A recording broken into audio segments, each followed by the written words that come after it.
अब मैं आता हूं आज के वचन के ऊपर। आप नोटिस करेंगे नीति वचन 23 उसकी 7 आयत, मती 12 उसकी 34 आयत, निर्गमन 19 उसकी 5 आयत, यूहन्ना 20 उसकी 21 आयत, पहला पत्रस 2 उसकी 9 आयत। मैं फिर से बोलूंगा, आप नोट करेंगे। नीति वचन 23 उसकी 7 आयत, मती 12 उसकी 34 आयत, 19:5 निर्गमन की 19 उसकी 5 आयत, यूहन्ना 20 उसकी 21 आयत, पहला पत्रस 2 उसकी 9 आयत। मैं पढ़ूंगा नीति वचन 23 उसकी 7 आयत को। क्योंकि जैसा वह अपने मन में विचार करता है वैसा वह आप है। For as he thinketh in his heart, so is he।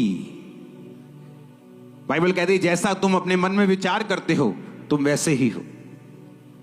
इसका मतलब यह है कि यह बहुत जरूरी है कि आपके मन का विचार क्या है, यानी आप अपने मन में अपने लिए क्या सोचते हैं कि आप कौन हैं।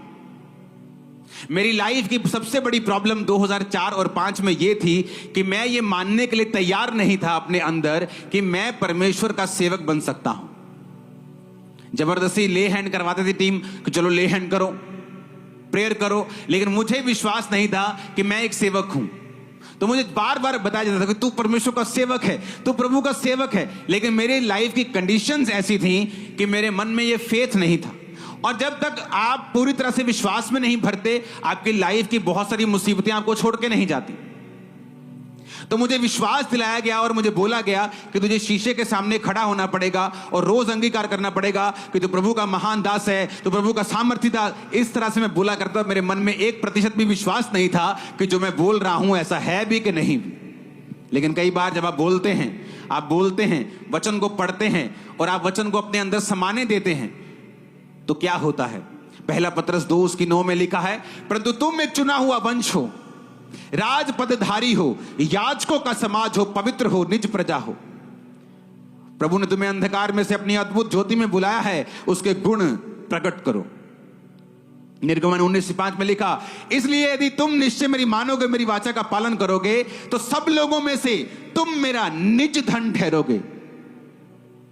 तब मुझे वचन समझ आया। वचन में यह लिखा था कि मुझे अपने आप को वैसा देखना पड़ेगा जैसा वचन कहता है, नहीं तो मैं वो नहीं बन पाऊंगा जो वचन मुझे बनाना चाहता है। क्योंकि हर एक लाइफ में परमेश्वर की बड़ी योजना है। हो सकता है आप एक आम परिवार से हो, आपकी लाइफ बड़ी नॉर्मल हो, बड़ी गरीबी में हो, बड़े छोटे कुल से परिवार से कहीं से भी आप आए हो। आपको लगता है जो वचन में लिखा हुआ है कि परमेश्वर कहता है, जमीन आसमान का मालिक, कि तुम मेरे निज धन हो, तुम चुना हुआ वंश हो, तुम लोगों में से अलग कर दिए गए हो, तुम याजकों का समाज हो, तुम राजा हो, तुम याजक हो, तुम लोग पवित्र हो, मैंने तुम्हें चुन लिया है। इतनी बड़ी बड़ी बातें जब बाइबल कहती, तो कई बार जब लाइफ की सिचुएशन को देखा जाता है तो वो रियलिटी नहीं लगता। लेकिन अगर हमें रियलिटी पैदा करनी है, सच्चाई पैदा करनी है, आशीष पैदा करनी है, बड़ी बरकत अपनी जिंदगी में से पैदा करनी है, हमें सहमत होना पड़ेगा वचन के साथ जो वचन कहता है। इसलिए बाइबल में लिखा है, जैसा तू अपने मन में विचार करता है वैसा ही तू है। फिर एक बदलाव का समय आया। वो बदलाव का समय था जब मुझे पता लग गया कि खुदावंद ने मुझे चुना है, एक बड़े काम के लिए चुना है। मेरे शब्द चेंज हुए। अगर किसी विश्वासी में बदलाव आप देखते हो तो उससे पहले का स्टेप यह है कि उसके शब्द चेंज होना शुरू हो जाते हैं। फिर वो अपनी बीमारी के बारे में बात नहीं करता, वो ये बारे में बात करता है कि जीसस क्राइस्ट सब कुछ कर सकते हैं, उसके कोड़े खाने से मैं चंगा हो चुका हूं, चंगी हो चुकी। वो अपने संघर्ष के बारे में बात नहीं करता, वो वचन के बारे में बात करता है, विश्वास के बारे में बात करता है। हालेलुया।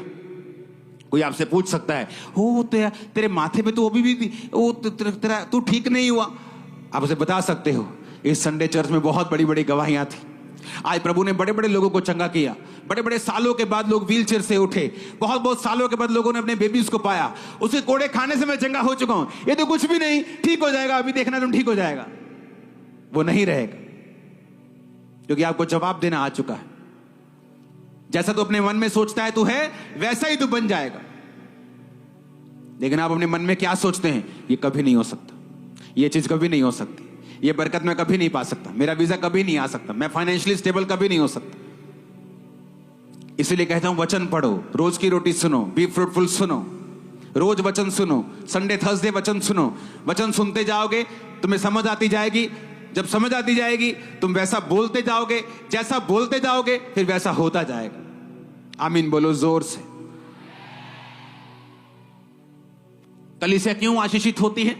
दो तरह से। जब कलीसिया वचन को सुनती है, वचन को मानने लगती है, वचन पर विश्वास करने लगती है और वचन को बोलने लगती है, वचन का प्रचार करने लगती है, फिर वो नहीं बोलती जो उसकी सिचुएशन है, जो धरती पे हो रहा है, जो उसकी लाइफ में घट रहा है, फिर वो बोलती है जो वचन में लिखा हुआ है।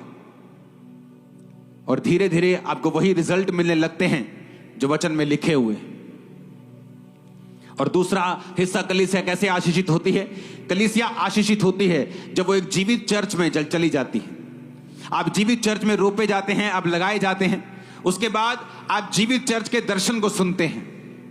पौलुस ने कहा, जितने लोग मेरे दर्शन के साथ जिन्होंने बोया है, प्रार्थनाएं की हैं, परमेश्वर तुम्हारी घटियों को पूरा करेगा। उसने सब लोगों को नहीं कहा।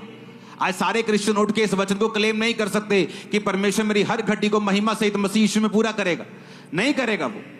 वो उन लोगों के लिए वचन है जिन्होंने अपने जीवन को गॉस्पल के लिए, सुसमाचार के लिए लगाया है, अपने पैसों को, बीजों को बोया है, प्रार्थनाएं की हैं, दीन दुखियों के लिए प्रार्थनाएं की हैं, उनकी हेल्प की है, पास्टर्स के लिए प्रार्थनाएं की हैं।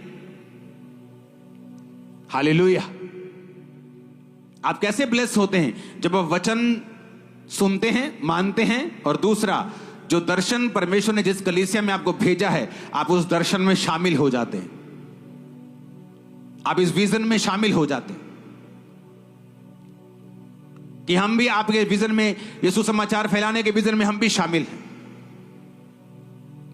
तो कलीसिया आशीषित होना शुरू होती है और उसकी लाइफ के अपने मसले जो हैं वो खत्म होना शुरू होते हैं। ऊंची आवाज में हालेलुया बोलो। और इसलिए बाइबल कहती, पौलुस उनको कहता था कि तुम्हारी हर घटी को वो इज्जत के साथ पूरा करेगा। क्यों? क्योंकि तुमने मेरे दर्शन में मेरा साथ दिया है।